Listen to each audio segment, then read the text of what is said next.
que tengas a tu círculo más cercano, a tu red de apoyo más cercana, muy fuerte, muy unido y que te estén acompañando en todo este proceso. Que la mayoría de los protocolos que tenemos en nuestro país son solamente para cumplir, Exacto. no para que funcionen. Fue y le tipificaron su delito como violencia intrafamiliar sin razón de parentesco. Obviamente nada que ver con lo que ella estaba viviendo, la violencia que estaba sufriendo, y pues eso solamente que fue carpetazo. Lo único que hacen es censurarte, desplazarte y se te terminó la carrera deportiva. Hay violencias que son de manera indirecta, ¿no? Con hijas, hijos. Lo mejor que puedes hacer es pedir ayuda. Hola, soy Flor y te invito a que juntas creemos este espacio, un lugar seguro, libre de etiquetas y prejuicios. En este podcast compartiremos historias de personas que transforman vidas, replicando el poder de la fuerza de su voz. Esto es Voces sin Filtro, donde no callamos, gritamos. Bienvenidas, bienvenidos y bienvenides a un episodio más de Voces sin Filtro, donde no callamos, gritamos. Y hoy nos acompaña en este episodio una voz resiliente que acompaña, pero que no deja de ser sensible. Así que yo estoy segura que su historia va a inspirar y sigue inspirando a más de una a decir ni una más. Así que bienvenida, Tere, a tu espacio, a tu lugar seguro, que es Voces sin Filtro. No, muchas gracias por el espacio, Flor. Es un gusto conocerte desde el Senado. La verdad es que es un gusto coincidir contigo y muchas gracias por este espacio. Y bueno, les vamos a platicar un poquito de qué vamos a hablar en este episodio. Y es la importancia del acompañamiento, de no sentirnos solas, ¿no? De esta frase que hemos escuchado muchas veces del no estás sola, pero cuando realmente necesitas sentirte no estás sola. ¿Cuál es esa diferencia que marca el acompañamiento cuando vives una situación de violencia? ¿Cuál es esta diferencia entre ir sola o ir acompañada, ¿no? Que creo que es la gran diferencia. Y aquí en Voces sin Filtro siempre decimos que lo más importante es tejer redes de apoyo. Y hay una frase que a mí me gusta mucho que la aprendí con mis compañeras del Frente Nacional para la Sororidad, y que es que entre mujeres nos salvamos, ¿no? El amor entre mujeres salva, y eso es muy cierto. Y hoy Tere nos va a compartir desde este movimiento que trae, que se llama Ni un atleta más, cómo es esa diferencia de sentirse acompañada durante un proceso, durante esta, digamos, este movimiento también, que no solamente es tuyo, sino que hay que decir que hay muchas más personas en el movimiento. Pues la verdad es que yo inicié pues esto sola. Ahí me puse sensible desde el principio. Es tu lugar, es tu espacio. Yo empecé esto sola. Lamentablemente eso me hizo llegar a un intento de suicidio. Para mí fue muy difícil como aceptar la realidad que estaba viviendo. Más que nada porque fue un momento, pues fue un retiro que yo no quería. Nadie me hizo caso.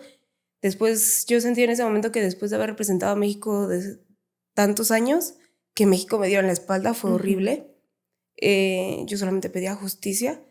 Y al darme cuenta que yo estaba sola en ese camino, pues la verdad sí me bajoneó mucho. Llegué a un estado de depresión muy severo, ansiedad severa. Estaba muy medicada por parte de mi psiquiatra. Pero cuando esto fue hasta el 2023, que empiezo a agarrar un poquito más de fuerza, pues digo, yo no quiero que...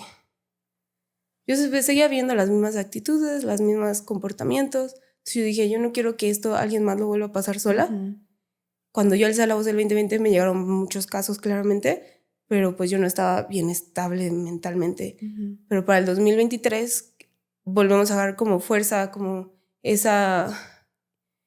¿Cómo se dice? Como...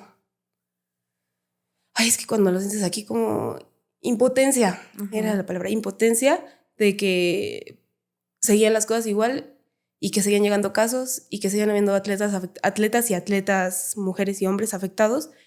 Pues fue cuando volvimos a alzar la voz. Dijimos, bueno, si ya no nos van a dar un micrófono, pues es donde lo vamos a crear nosotros. Y así fui acompañando a más atletas. Ellas también lo repiten dentro de la colectiva, de entrevistas, de más, que nunca se sintieron solas, cuando pues yo en su momento sí me sentí muy sola. Entonces eso me llena mucho el corazón, porque justo como dices, lo más importante es tener una red de apoyo. Y cuando me llegan denuncias, justo lo que les digo es como, sí es muy importante tener tu psicólogo y tu profesional de salud mental a tu lado, pero lo más importante y lo que yo siempre les recomiendo es que tengas a tu círculo más cercano, a tu red de apoyo más cercana, muy fuerte, muy unido y que te estén acompañando en todo este proceso. No solamente yo como aliada, sino que tu círculo personal. Sí. Entonces, este acompañamiento que hemos hecho en la colectiva, no solamente los de la colectiva, porque nada más somos como más de 20 atletas, sino toda la gente que nos está apoyando ya en redes sociales. Yo inicié con 8,000 seguidores por mi carrera deportiva. Ajá. Esto porque me seguían de mi carrera deportiva. Pero para quienes nos están viendo, ¿cuál era la disciplina en la que tú estabas? Perdón. Yo entrenaba natación artística, antes conocido como nado sincronizado, y les digo, la carrera deportiva que yo hacía tenía 8,000 seguidores, pero de ahí obviamente primero sí llegó mucho rechazo de, no aguantaste el alto rendimiento. Sí, claro. Y ahí siempre pues yo explicaba así como porque también se confunde esta parte, ¿no? Ajá. De la disciplina, ¿dónde está esa línea, ¿no? Entre cuando de verdad es disciplina y cuando ya rebasa esa línea y ya es violencia. ¿No? Sí, justo en las redes sociales intentamos como marcar bien la diferencia. Como yo comento, yo sé que muchas personas no me conocen y no les interesa mi vida, pero yo desde los 3 años hago deporte. Mi primer competencia fue a los 3 años de edad, entonces sabía claramente ya la diferencia entre qué disciplina es alto rendimiento y cuando ya no lo era. A los 11 años de edad ya inicié en selección nacional de natación artística desde los 11 hasta los 24. Entonces quiero que entiendan bien que sabía que era alto rendimiento. Sí, y cuando el contexto. El contexto del alto rendimiento, claro. Entonces mucha gente no sabe diferenciarlo. De hecho, muchos atletas siguen aceptando esa violencia. Entonces, y normalizándola, ¿no? Sí. Por eso es que creo que es como el no aguantaste, eres de cristal, ¿no? Porque ahora está muy de moda esta frase de generación de cristal, y es como por levantar la voz, por no seguir normalizando esa violencia, que eso es lo que nos hace diferentes, ¿no? Sí, y no, o sea, pues yo llegué al hospital, o sea, casi me cuesta la vida el ser de cristal, por así decirlo. Entonces, pues yo no quiero que nadie más vuelva a pasar por eso y no aceptar la violencia. Me encantaba el alto rendimiento, me encantaba romper mis límites todos los días. Sabía que eso ya no era romper mis límites, yo denuncié, si no sabían, yo denuncié acoso psicológico, violencia verbal, discriminación, nepotismo y violencia institucional al final, porque eso fue lo que viví. Y entonces, desde hace cuánto tú empezaste este movimiento? Decías en el 2020 como que fue como ese momento en el que algo surgió, pero fue hasta el 2023 que toma fuerza el movimiento. Sí, exacto. O sea, yo después del 2020, pues obviamente estaba muy mal mentalmente, después de ya ver que ya no iba a regresar, que todas las instituciones estaban solapando a mi agresor, pues ahí me derrumbé mucho. Y hasta el 2023 es cuando vuelvo a agarrar fuerza. Y ahí fue cuando ya empezamos a impulsar mucho esto de la concientización, la sensibilización de estos temas de la violencia deportiva, porque como bien dices, está muy normalizado. Y de hecho, sí, bueno, para quienes nos están escuchando, nos están viendo, no está socializado el término de violencia deportiva, ¿no? O sea, no pensamos que es como otro tipo de violencia que puede encajar a lo mejor en la violencia psicológica, ¿no? Pero que siendo como en un espacio tan específico, necesita ser una definición o un tipo de violencia que hasta hoy en día no está tipificada, ¿no? Exacto. Lo que nosotros tratamos siempre de como exponerlo es como la violencia digital, que sucede en un ámbito muy específico, o la violencia de género también es un ámbito muy específico, una rama muy específica. También las dinámicas del deporte son muy diferentes. Cuando nosotros vamos a fiscalías, que eso le pasó a una excompañera, claro que no, una compañera de la colectiva, fue y le tipificaron su delito como violencia intrafamiliar sin razón de parentesco. Obviamente nada que ver con lo que ella estaba viviendo, la violencia que estaba sufriendo, y pues eso solamente que fue carpetazo. Y así le ha pasado a muchos atletas, no solamente dentro de las fiscalías, sino cuando tú vas a la institución donde deberías de Sí, de recibir ese apoyo, ¿no? Ajá. O por lo menos recibirte y como se dice, impartir justicia, pues no hay justicia porque las personas que están ahí recibiendo los casos no tienen ni idea de cómo siquiera tipificar las denuncias que llegan, ¿no?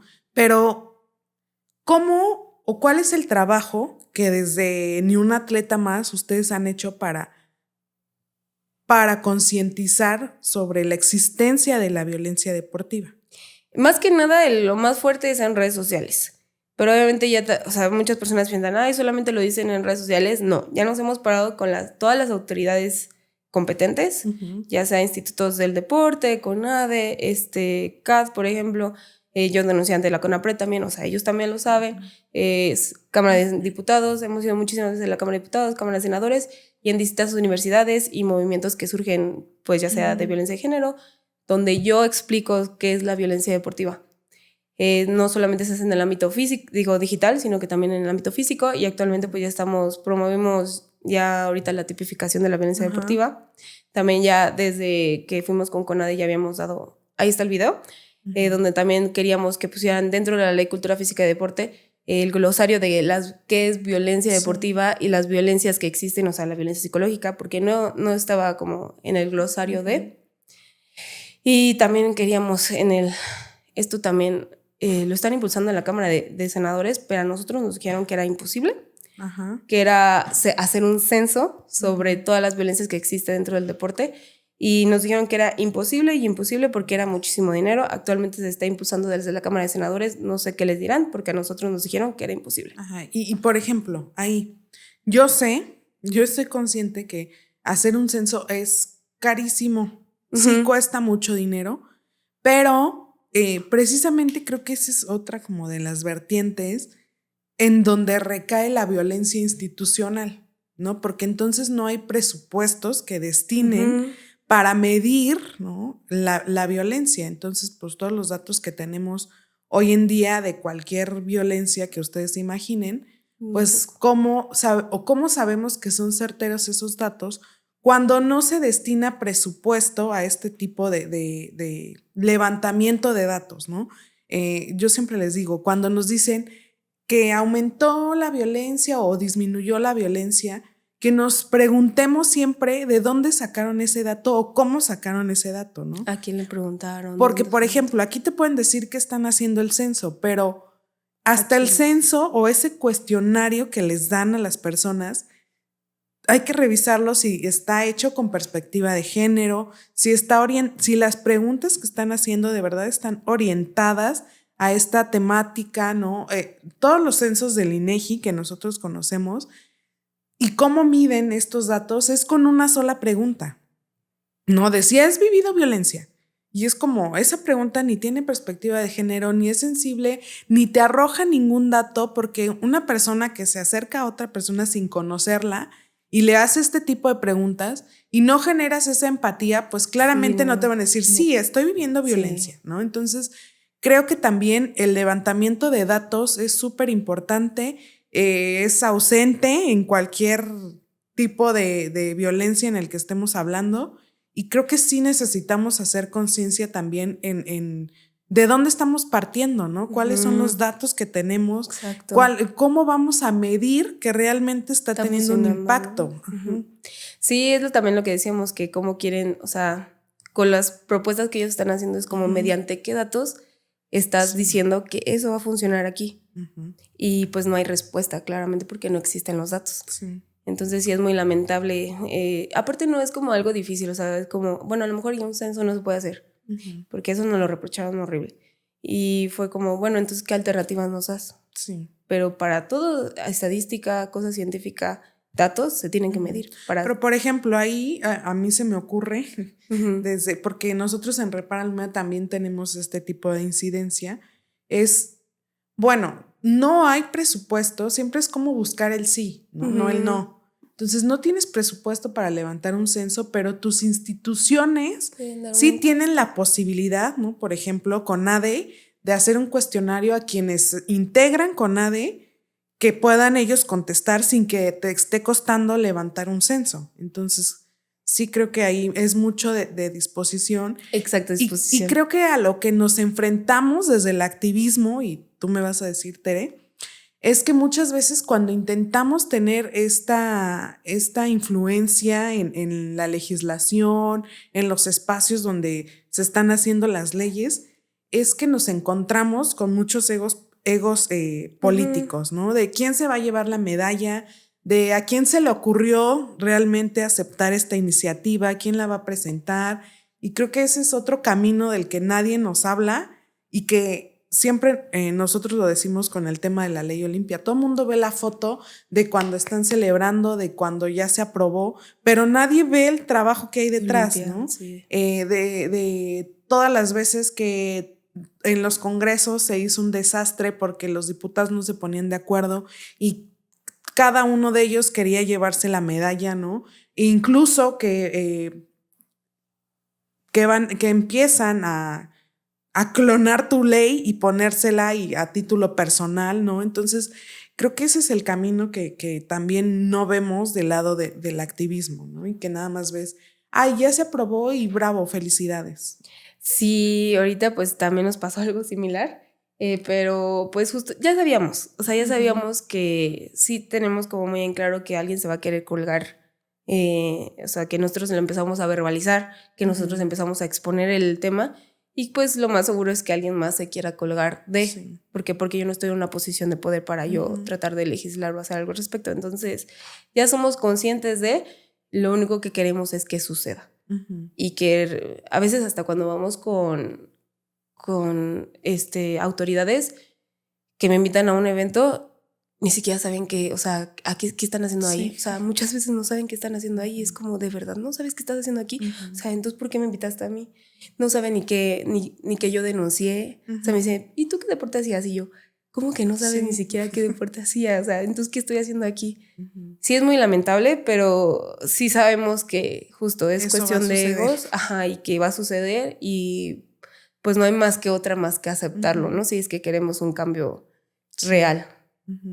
Y que al final de cuentas uno se vuelve, aquí decimos feminista, pero también activista con su propia historia. O sea, tú nunca imaginaste que ibas a ser activista, que ibas a tener que reunirte con autoridades, ¿no? Que muchas personas más incluso iban a acudir a ti para pedir ayuda.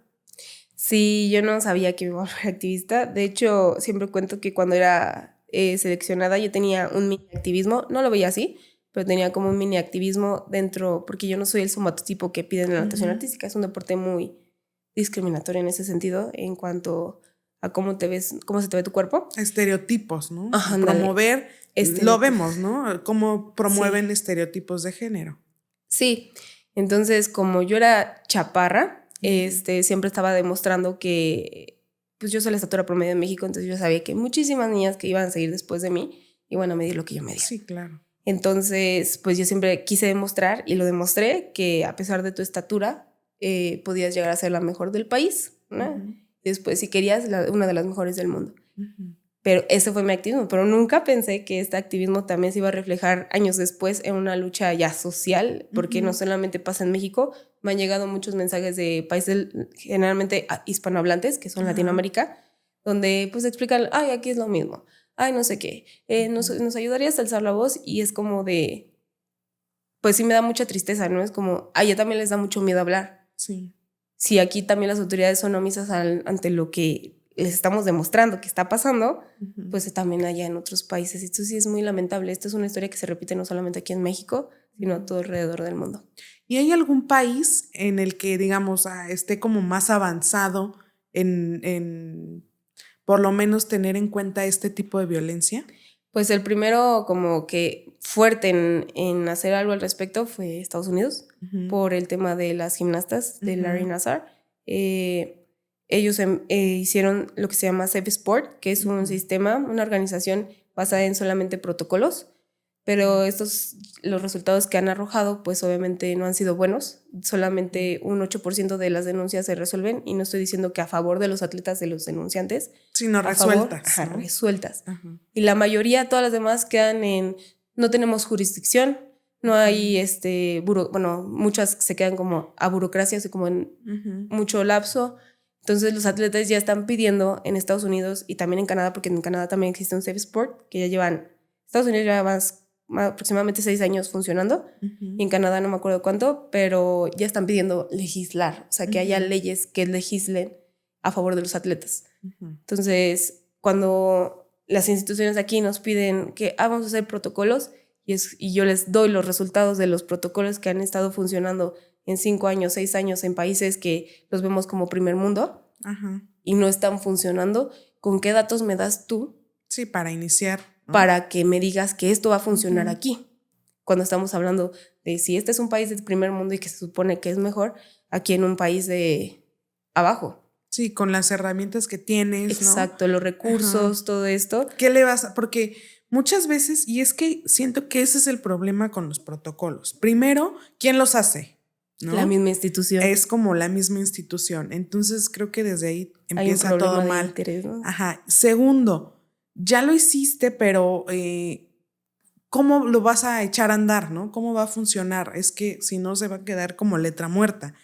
Tercero, tienes que destinar recursos para que esto funcione. O sea, si tú no le destinas un recurso, porque a lo mejor en tu protocolo tienes que crear una unidad de atención especializada, pues ¿de dónde va a salir ese recurso para esa unidad, no? Entonces, creo que hay muchos problemas con el tema de los protocolos y que la mayoría de los protocolos que tenemos en nuestro país son solamente para cumplir, no para que funcionen, ¿no? Entonces, siempre yo les digo, hay que cuestionar todo.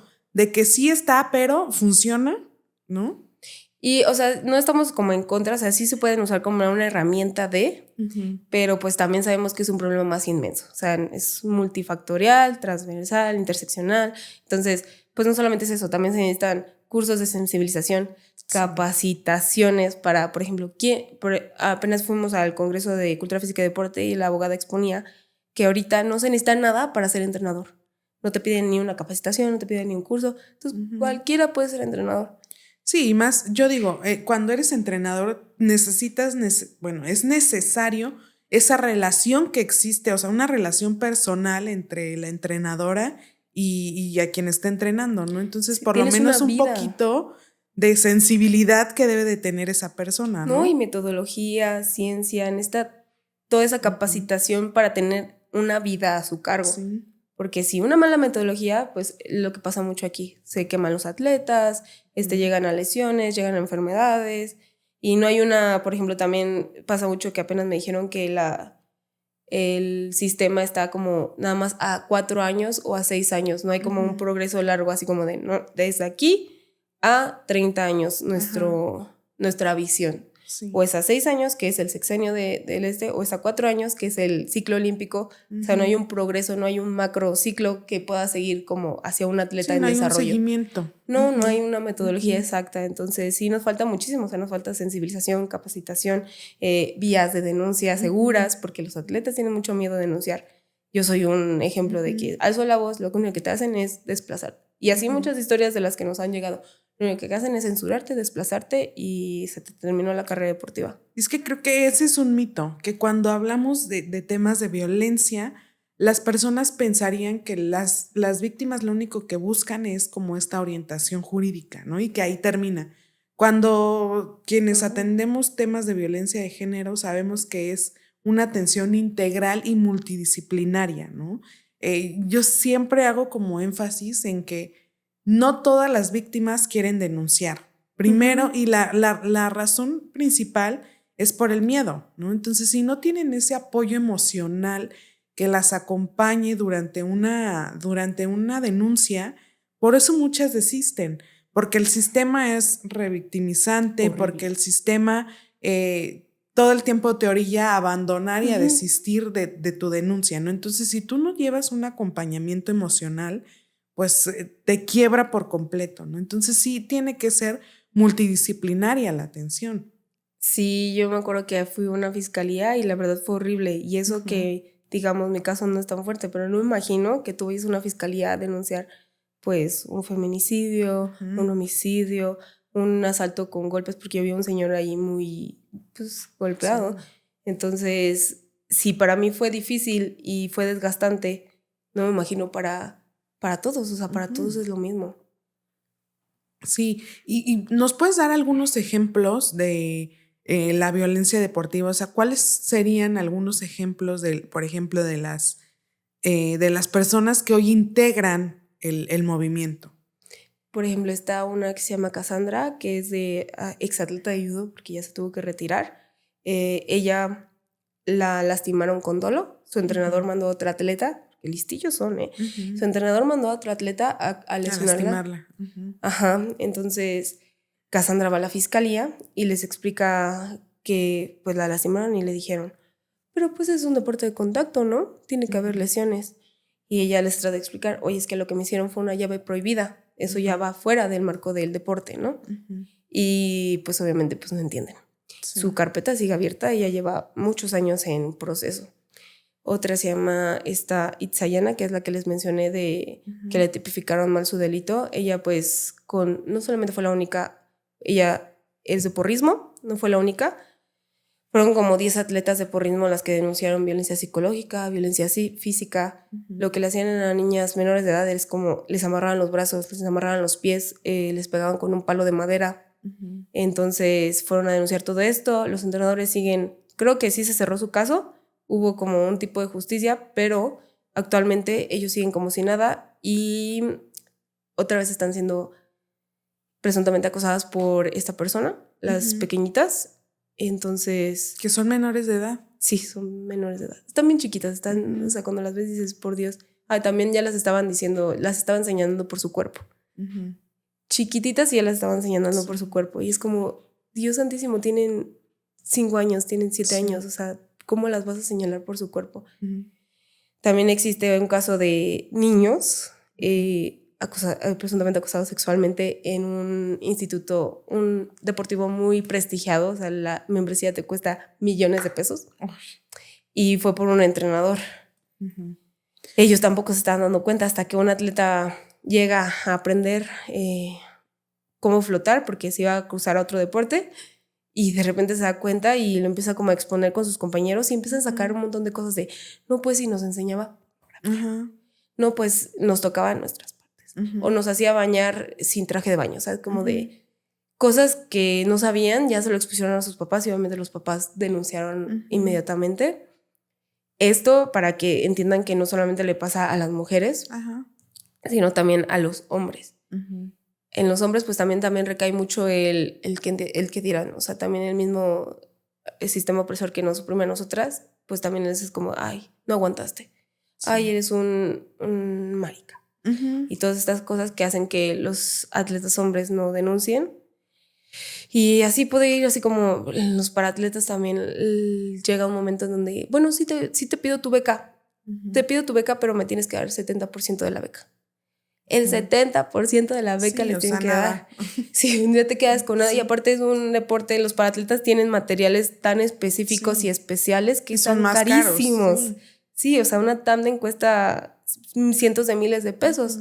Y así los tienen. Y también sufren mucho de violencia psicológica, mucho violencia verbal. Pero esto que tú nos compartes creo que nos ilustra, porque pensamos que muchas veces la violencia en el deporte, o por lo que hemos visto con el tema de las gimnastas en Estados Unidos, únicamente es de índole sexual, ¿no? Y hay muchas otras conductas y manifestaciones en la violencia deportiva. Sí. También, por ejemplo, una que la vemos como violencia institucional es cuando ponen los procesos de los selectivos, tú haces el proceso selectivo y al final mandan a quien quieren. O sea, es como, pues yo seguí todo el proceso selectivo, pagué por mis competencias que tenía que ir y al final tú mandas a quien quieres, pues eso también es un tipo de violencia institucional. Tú ya entrenaste todo tu año, cumpliste con todo lo que tenías que cumplir y al final mandan a quien quieren. Entonces son muchos distintos tipos de violencia. La violencia económica sería lo de las becas. A mí también en el año 2018 el presidente nos dio un premio por Juegos Panamericanos Lima 2019 y la entrenadora nos pidió el 8%. Y parte de ese 8% llegó a su esposo. Y el esposo, si no saben, era el que estaba al cuidado de nuestra salud mental sin un título. O sea, era un coach sistemático y que y que yo se lo digo sin pelos en la lengua, él nos decía que para qué iban a los psicólogos, que eso no servía para nada. Y eso pues obviamente como un tipo de manipulación para que toda la violencia se quedara hermética dentro de ese sistema. Y pues así muchas, o sea, también me acuerdo que ex seleccionadas de generaciones muy antiguas me dijeron que también ahí estuvo su hermana de la entrenadora como coach de, creo que era acrobacia o gimnasia, pero de nuevo así como los entrenadores no tienen... Sí, una certificación para poder desempeñar esa función, ¿no? Exacto, entonces sí es un problema muy extenso. De hecho, hemos ido a la Secretaría de la Mujer, donde nos hemos sentado ya 3 veces de muchísimas horas intentando explicar todas las dinámicas del deporte, todo lo que está mal, y son horas y horas y horas de explicación, porque pues alguien que no está inmerso en el deporte no lo va a entender. No lo percibe, no lo percibe y no lo llega a entender tan fácil. Son dinámicas muy distintas. ¿Ha habido algún avance en ese tema? O sea, por ejemplo, con la Secretaría de la Mujer. La Secretaría de la Mujer, la verdad es que yo sí estoy muy agradecida del espacio que nos han brindado. Lamentablemente, pues ellas solamente se van específicamente al tema de violencia de género, que está bien, es un gran paso, pero seguimos en mesa de trabajo. O sea, como es un tema tan extenso, estamos creando como el problema en específico, las dinámicas y jerarquías del deporte que debería de. Sí, yo creo que también esas mesas de trabajo precisamente son para encaminar los trabajos legislativos. Justamente vamos para, ¿cómo se dice? Ay, ya se me olvidó. Políticas públicas. Sí, exactamente. O sea, van para allá. Y también en la Cámara de Diputados actualmente la diputada Paola Longoria acaba de justo aprobar dentro de la Cámara de Diputados, porque ahorita se va a ir a la Cámara de Senadores. Por ejemplo, Paola es atleta, ¿no? Entonces creo que también ahí hay como esta parte de entendimiento de qué es lo que sucede desde el deporte. Pues yo pensaría que sí, pero ella sí nos ha dicho abiertamente así como de, yo no viví violencia. O sea, yo soy totalmente ajena a los temas de violencia dentro del deporte porque yo no los viví. Y pues también es un poco así como de, wow, o sea, yo también entiendo que hay personas que no han vivido, no han visto tal vez, no sé si la haya visto, pero ella nos dijo que ella no había vivido ningún tema de violencia dentro del deporte. Pero pues ya traemos una carpeta de muchísimas denuncias, claro. Como sí existe. Sí, siento que esa parte es como lo que vivimos todos los días, ¿no? No porque a ti no te haya sucedido no quiere decir que no exista, ¿no? Exacto. Sí, pero pues sí, ahí ya se aprobó como el glosario de la terminología, poner en la Ley Cultura Física de Deporte la terminología de violencia deportiva y todas sus violencias que derivan de ese término. O sea, por ejemplo, así como tenemos el violentómetro de la violencia de género, está el violentómetro de la violencia digital. ¿Ustedes tienen esta herramienta ya también o están trabajando en esa herramienta? Pues nosotros lo hicimos, pero sin ser expertos o sea, guiándonos mucho en la investigación de todos los violentómetros que existen, lo hicimos, pero pues obviamente si hay algún experto que nos quiera guiar y hacer una herramienta muchísimo más poderosa, porque también entendemos que el violentómetro no nos gusta tanto porque pone jerarquías. Entonces tú cuando ves que estás en el verde, pues dices, pues no estoy tan mal. Sí. Y es como, y siempre ponemos ahí, aunque estés en la línea verde, pues no es que lo tengas que aguantar, o sea, no es que lo tengas que soportar o que estés en un bien. Sí, yo siempre les digo, el violentómetro es una gran herramienta didáctica y tiene estas jerarquías. Yo siempre lo tomo así porque tampoco me gusta ponerle un valor a una violencia sobre otra. Yo siempre les digo que las que están en otro color que no es el rojo, no es porque no sean graves, sino porque son más difíciles de identificar por lo normalizadas que tenemos esas conductas, ¿no? Exacto. O sea, por ejemplo, en el violentómetro del Politécnico Nacional, hasta abajo vienen los chistes, ¿no? Los pellizcos, la violencia verbal, y es como no es menos grave, sino es más difícil de distinguir que es violencia porque lo hemos normalizado todo el tiempo, ¿no? Siempre, y les pongo el ejemplo de que cómo empezamos con a normalizar estas conductas violentas desde edades súper tempranas, ¿no? Todo mundo en la escuela hizo o fue víctima de la ley del hielo, ¿no? Y la ley del hielo es violencia. Sí. Entonces, ¿cómo desde muy pequeños empezamos a normalizar estas conductas? Entonces, no es que sea menos grave, es que es más difícil de identificar. Uh-huh. Sí, por eso también pues estamos buscando, ahorita no hemos avanzado en eso porque hemos estado muy ocupados, pero en crear otra herramienta donde Uh-huh. puedas ver los distintos tipos de violencia sin tener una jerarquía Sí. en la que puedas minimizar, sino nada más identificar, yo estoy viviendo esto y ya sé que está mal. Sí, que no es normal, ¿no? Ajá, no. Creo que ese es el mensaje que a mí me gustaría compartirles, que siempre hagamos caso a nuestra intuición. O sea, cuando tú sientes que algo no está bien, no te creas estos discursos que nos dicen, estás exagerando, no es para tanto. Si algo a ti te incomoda, hazle caso a ese sexto sentido y de verdad pide ayuda. Yo siempre les digo que lo más valiente que pueden hacer es pedir ayuda. O sea, y el amor más grande, y si hablamos de amor propio, que puedes hacer por ti, y muchas veces cuando ya vivimos violencia o situaciones de violencia, no solamente es con la persona, sino hay violencias que son de manera indirecta, ¿no? Con hijas, hijos. Lo mejor que puedes hacer es pedir ayuda, ¿no? Que siempre hay a dónde puedas acudir, a dónde puedas pedir una guía, un apoyo. Entonces, que no las obligamos a ir a denunciar, pero sí a pedir ayuda. Uh-huh.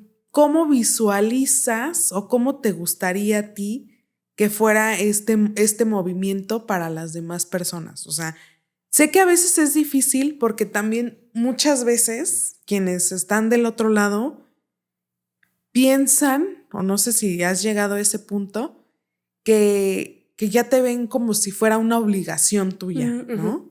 Que es como una obligación de yo tengo que ayudar, y para nosotros también de este lado, como desde el activismo, es cansado, Es porque bastante. a veces no entendemos que hacemos lo mejor que podemos con lo que tenemos, pero es tanta la deficiencia de las instituciones que tú no puedes hacer el trabajo que una institución no ha logrado hacer, ¿no? Sí, sí es triste. Es lo que también yo he querido es como mostrar a todos, como que el cambio no va a ser de mí, o sea, no va a ser solo, yo no soy un Superman, no es un Iron Man, ¿cómo se llama? Capitán América, no soy un Capitán América, sino que yo no voy a combatir contra todo el mal, sino que el cambio se hace entre toda la sociedad. O sea, todos tenemos que contribuir a este cambio. Sí, como tú dices, es muy desgastante ser activista, que me lleguen denuncias diario, estarlas leyendo, tratar de como acompañar a las víctimas. Es muy cansado, a veces llegamos en un momento como de quiebre, de depresión, por todo esto, la omisión de las instituciones, que siguen las denuncias, todo esto es muy cansado, pero pues sí, como yo siempre digo, es como soy una persona normal. Luego no me gusta que me etiqueten, por ejemplo, con las instituciones, porque yo no soy parte del problema. Yo no tengo por qué hacer lo que ellos no están haciendo. Sí, suplir las deficiencias de las instituciones. Yo no tengo ese deber, yo solamente soy una activista muy comprometida por un cambio, por el pro de los derechos de las y los atletas en el deporte mexicano. Y de nuevo, o sea, si ya están hartos de este sistema, es cuando todos juntos debemos de cambiar este sistema. No solamente Tere va a ser Iron Man y va a ir contra todo el mundo. No, el cambio viene desde todos. Entonces también sería invitarlos a que se unan a ser parte de este cambio, no esperar siempre les digo también, no esperemos que el cambio venga del gobierno, de las instituciones, o esperar que sean grandes cosas las que tenemos que hacer para hacer un cambio, ¿no? Todas y todos podemos hacer algo y todos podemos contribuir. Entonces también es un llamado, ¿no? Acompañar también a las activistas, porque muchas veces... Sí, por eso se llaman luchas sociales, porque es una lucha de todos y para todos. Exactamente. Entonces, mira, se nos acaba el tiempo, pero yo te agradezco que nos hayas compartido, que nos compartas en dónde pueden seguir, porque tú das mucha información sobre este tema, dónde pueden conocer más de lo que estamos hablando. Yo en todas mis redes sociales estoy como TerixChel, en TikTok, Facebook e Instagram. YouTube lo abandonamos, pero todas las demás sí siguen ahí. Y ahí tú nos das como este tipo de información, ¿no? Ajá, herramientas, información y sensibilización y visibilización de la violencia deportiva. Y también de saber cómo va el toda la avance, encaminada, ¿no? ajá, todo lo que hemos Exactamente. propuesto y lo que seguimos caminando y luchando y presionando. Exactamente. Pues como te lo dije la primera vez que te conocí, no estás sola, ¿no? Habemos muchas que podemos acompañarnos y hacer el camino menos rudo y más sensible, ¿no? Entonces, pues este es tu espacio, este es tu lugar seguro, porque aquí siempre decimos, es un lugar seguro en donde, como dice el nombre, hablamos sin filtros, porque nuestra voz importa, ¿no? Y antes de irnos, yo quisiera que llegó el momento más difícil para todas las invitadas, que nos compartas 5 cosas que nadie sabe de ti. Ay. ¿Ven? Les dije, es el momento más difícil. Sí. Pues yo creo que no saben y que todo el mundo piensa que soy alguien extrovertida y no me gusta estar enfrente de una cámara, no me gusta, o sea, si por mí fuera yo no tendría, o sea, no me gusta, me pone muy incómoda, es un lugar muy feito para mí, es ese. Me gusta mucho el anime, soy otaku. Otaku 100%. Sí, soy otaku. ¿Qué más? Pues, no, sí lo saben. Sí, es que vi los... y no sé qué más. ¿Qué más? Siempre hay algo. A ver, ¿qué no te gusta? ¿Qué no te gusta en la vida? En la vida, ¿qué no me gusta? La indiferencia. Siento que la empatía sería un lugar, o sea, si todos fuéramos empáticos, sería un lugar mejor. Distinto, sí. Ajá, nos falta mucha empatía en el mundo. ¿Qué más? Me gustan mucho los gatos. No, yo creo que eso sí lo saben. Me gustan todos los animales. ¿Tu comida favorita? El queso. Cualquier presentación. Cualquier presentación que tenga queso es mi favorito. Ok, pues ya ahí están. A ver, no sabíamos. Café y queso. Estoy bien con eso ya. Vivo con eso. Muy bien. Y bueno, esas ya fueron las 5 cosas. Pero antes de irnos, nosotros siempre les compartimos un poquito de cultura general sobre feminismo y para eso tenemos nuestro pilón. Es como el turno en el súper. Entonces vas a sacar, vas a sacar tu turno. Tú córtale. Y ahí nos lees lo que nos tocó aprender el día de hoy. Uy, qué triste. Las mujeres aún siguen soportando más carga de trabajo a la hora de realizar las tareas del hogar y el cuidado de los niños o personas dependientes. Efectivamente. Sí, y que romantizamos mucho este tema. Sí. Porque hoy sabemos que ese trabajo se llama trabajo no remunerado. Exacto. ¿No? Y que es donde no tenemos descanso las 24 horas del día, los 7 días de la semana. Y que hoy también el tema de la agenda de los cuidados es un pendiente en las agendas no solamente de nuestro país, sino del mundo. ¿no? Para conciliar que las mujeres, porque siempre les digo, las mujeres siempre hemos estado relegadas a los espacios privados, ¿no? En donde el cuidado es lo único que nos enseñaron y eso muchas veces hace que las mujeres que están inmersas en los círculos de violencia no puedan salir de los círculos de violencia porque no tienen independencia económica, ¿no? Entonces, creo que sí es un pendiente y en el que las mujeres seguimos destinando todavía mucho más tiempo que los hombres. Yo siempre les digo, ¿cómo medimos realmente que estamos haciendo el trabajo de forma equitativa en el hogar? Y alguna vez vi un video y me quedé con esta idea que creo que es totalmente válida, ¿no? Que dice, mide el descanso que tienen las personas. Si los dos están teniendo el mismo descanso, es que equitativo. Están haciendo lo mismo, ¿no? Si alguien está descansando más en casa, es que el trabajo no está siendo equitativo. Entonces, es como una forma simple, pero que realmente mide el trabajo de las personas en el cuidado, ¿no? Entonces, yo te agradezco, Tere. También esas son como tus redes personales, pero también hay redes del movimiento, que cómo las pueden encontrar. No, es que esa página ya la medio abandonamos. Ya solamente todo se quedó en TEDxChel. Es que es mucho trabajo. Sí, andar estando en dos, sí, está. Entonces ya nada más lo ubicamos en uno. Okay. Pero la colectiva sigue viva. ¿Y el nombre de la colectiva? Se llama Ni un atleta más. Exacto. Entonces, pues, Ni un atleta más. Y cuando quieras regresar, este es tu casa, tu espacio, tu micrófono. y pues con mucho gusto siempre vamos a estar aquí para acompañarte. Esperemos regresar cuando ya todo lo hemos logrado. Sí, cuando ya digamos que ya esté tipificada la violencia deportiva, sí, para allá vamos. Vamos a regresar. Entonces yo les agradezco que nos hayan acompañado en este episodio, que nos acompañen en los siguientes episodios, porque a mí me emociona mucho y siempre tenemos invitadas muy valiosas, pero cuando vienen compañeras de lucha, compañeras de causa, activistas, a mí el corazón me emociona porque precisamente yo creé este espacio para visibilizar el trabajo de esas mujeres a las que no se les reconoce todos los días lo que están haciendo. Entonces, yo reconozco lo que tú haces, te agradezco que lo estés haciendo, porque muchas veces, y lo que no ven las personas, es que esa justicia ya no es para las personas que lo están haciendo o que están empezando este movimiento, sino que lo hacemos por las que vienen, ¿no? Entonces, yo te agradezco eso y reconozco tu valentía, tu fuerza, tu resiliencia, a pesar de que muchas veces seguramente vives momentos que no son tan gratos, y pues yo te espero aquí cuando esto sea una realidad, y les agradezco que nos acompañen. Así que esto fue Voces sin Filtro, donde no callamos, gritamos.